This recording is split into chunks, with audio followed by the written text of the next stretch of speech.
Olá, meus queridos, meus amigos do primeiro ano.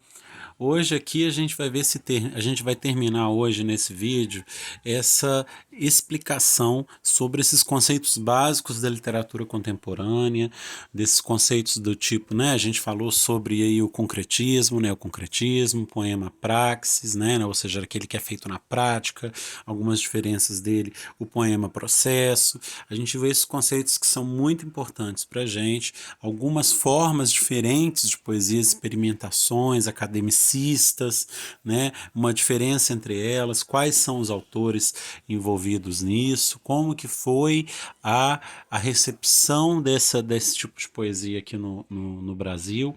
E muito importante, a gente começou a falar sobre a poesia de resistência, né? Foi o último ponto que a gente falou, que é aquela poesia engajada. Como eu falei para vocês, a gente já começou a estudar isso ano passado, a gente viu que muito importante é muito importante a gente identificar o que seria essa poesia marginal ou literatura de mimeógrafo, entender qual foi a relevância dela, por que ela foi chamada de marginal, né, que tem a ver com a questão de estar à margem da sociedade, ou seja, era uma poesia que não era privilegiada pelas editoras, pela época vigente, que era uma época muito recente com ditadura militar. E aí o que acontece?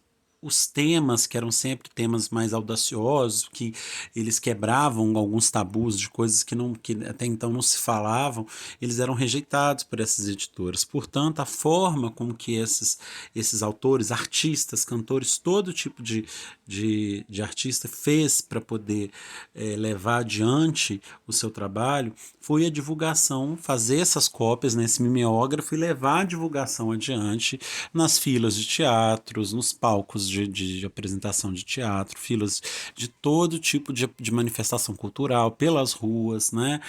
Colocar nos locais públicos.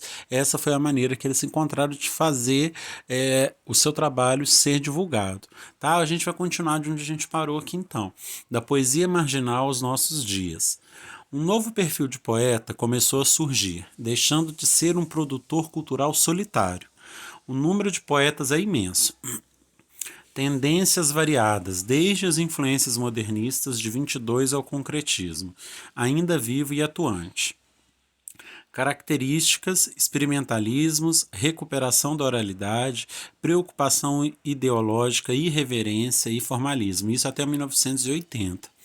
De 1990 até o momento atual, olha só, segundo o crítico Manuel da Costa Pinto, há uma preocupação teórica e metalinguística, o rigor construtivo e a precisão léxica. Aí a gente vê entre os poetas da atualidade que se destacam Carlito Azevedo, Nelson Asher, Age de Carvalho, Arnaldo Antunes, Glauco Matoso, Fernando Paixão, Frederico Barbosa, Antônio Risério e Fabrício Carpinejar. Vamos lá, prosa na literatura contemporânea, galera. A prosa. Tendência a abandonar a abordagem realista. Ruptura da narrativa linear e totalizante e com a construção de uma narração desordenada, fragmentária, sem um foco narrativo claramente definido. A gente se recorda dessas características quando a gente pensa um pouco em alguns contos que a gente leu do Caio Fernando de Abreu, né? Ele não tinha às vezes uma ordem linear, era uma narrativa bem desordenada, onde essa questão mais particularmente tradicional não era seguida até então, né? Ela já deixa de ser seguida dessa forma tão rígida. A crônica, difundida em jornais e revistas semanais, revelando ou confirmando autores como Luiz Fernando Veríssimo, Jô Soares, Marcos Rey, etc. Romance, desdobra-se em diferentes linhas, como o romance policial, o psicológico, o histórico e o memorialista. Prosa entre 1956, 1980 e dias atuais. Então a gente tem autores aqui muito importantes que a gente vai estudar ao longo da nossa trajetória aqui. Vocês vão se encontrar com esses autores de novo, talvez não para agora, Mas alguns deles, por exemplo, o Dalton Trevisan é daquele conto que a gente leu alguns anos atrás, de Uma Vela para Dario. Muitos de vocês devem se lembrar. Mas a gente tem aí muito importante, né? A Lígia Fagundes Telles, o Fernando Sabino, o Moacir Ciliar, o José Cândido de Carvalho e o Luiz Fernando Veríssimo, que eu particularmente gosto muito. O teatro brasileiro nos séculos 20 e 21. Devido à falta de autores e bons textos nacionais, os palcos brasileiros limitavam-se a ensinar comédias de costumes, chanchadas e textos estrangeiros, alimentando a simpatia fácil de uma plateia reduzida. Inicia-se a renovação do teatro brasileiro, isso em 1943. Inicia-se a renovação do teatro brasileiro com a peça Vestido de Noiva e na presença de um diretor que fazia do espetáculo um trabalho de equipe. A partir de então, começam a surgir inúmeros grupos e autores que deram novo impulso ao teatro brasileiro e contemporâneo. Então a gente vai ver aí o teatro, olha só, o teatro brasileiro no século 20 e 21. Então você tem aí uma cronologia, né, uma cronologia que vai falar aqui, ó, em 84, industrial italiano, Franz funda o Teatro Brasileiro de Comédia, 53, o Teatro de Arena, em 60, atuava no país diversos grupos teatrais de caráter contestador, olha a época, em 60, já era um período extremamente difícil. Então presta atenção no que ocorreu a partir daí, ó.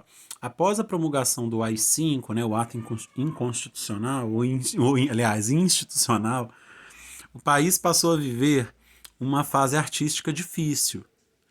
Entre os autores ou seja, isso é do período relativamente à ditadura. Entre os autores do moderno teatro brasileiro, aí tem Nelson Rodrigues, Gianfrancesco Guarnieri, Dias Gomes, Ariano Suassuna, são autores que a gente vai ver, a gente vai estudar no seu devido tempo. Entre os centros de formação de novos autores, destacam-se atualmente o Centro de Pesquisas Teatrais e o Teatro Oficina. E aí, galera, Nelson Rodrigues, muito importante a gente ver aqui sobre ele. Maior dramaturgo brasileiro, renovou a dramaturgia brasileira, jogou com planos dramáticos, instaurou a simultaneidade de tempo e ação, utilizou técnicas variadas de corte e ritmo próprias da linguagem cinematográfica. Aí você tem temas bem audaciosos, né? Incestos, suicídios, adultérios e loucura. E aí listado algumas das obras deles. A Mulher Sem Pecado, Vestido de Noiva, Anjo Negro, Valsa número 6, Viúva porém honesta, Os Sete Gatinhos, Bonitinha mais Ordinária, A Falecida, etc. Bom, a gente fez todo aqui um apanhado da literatura que é chamada contemporânea, né? Ou seja, a literatura que é tida mais como uma literatura que saiu daqueles moldes clássicos e veio se reinventando até os dias de hoje. A gente tem um período de inserção, isso aí, muito grande, de um período muito difícil no Brasil, que foi o período da ditadura militar. Talvez daí advindo esse caráter tão contestador, esse caráter tão engajado, militante da literatura, né? A poesia marginal, a literatura de resistência. A gente viu aí, antes de chegar nessa parte, nos dois primeiros vídeos, toda a implementação de uma nova forma de estudar a literatura, a nova forma de fazer arte, né? Com a forma concreta, a forma neoconcreta, o poema praxis, poema marginal, processo, né? Tudo isso vai tomando formas, essa liberdade que eles conquistaram as duras penas, vai trazendo a forma do que a gente tem hoje, próximo do que a gente tem hoje. Por isso é muito importante a gente estudar essas bases literárias para a gente poder estudar agora, a partir da próxima aula, cada autor no seu devido tempo, suas características, suas principais obras, o que diz. A gente vai passar a ler alguns contos específicos, como a gente sempre fez, tá bom? Então eu encerro aqui essa parte da literatura, da literatura contemporânea como um todo, né, desses conceitos. Eu espero de vocês um retorno com relação a isso, tá bom? Quero ver, vocês estão acompanhando, estou disponível completamente disponível a tirar dúvidas e eu quero que vocês me deem aí um retorno, por favor. Tá? Revejam esses conceitos, eles são de extrema importância, é matéria do PISM 1 e a partir das próximas aulas a gente vai vendo cada um com calma, cada um desse autor que está inserido no programa e que fez parte dessa literatura contemporânea. São autores selecionados, não todos, mas autores selecionados para o programa do PISM 1 e bem dentro do que a gente acabou de ver, discutir, né, tanto na sua forma poética quanto na sua contestação, como a gente viu nesse período. Grande abraço a todos vocês e eu espero o contato de vocês em breve.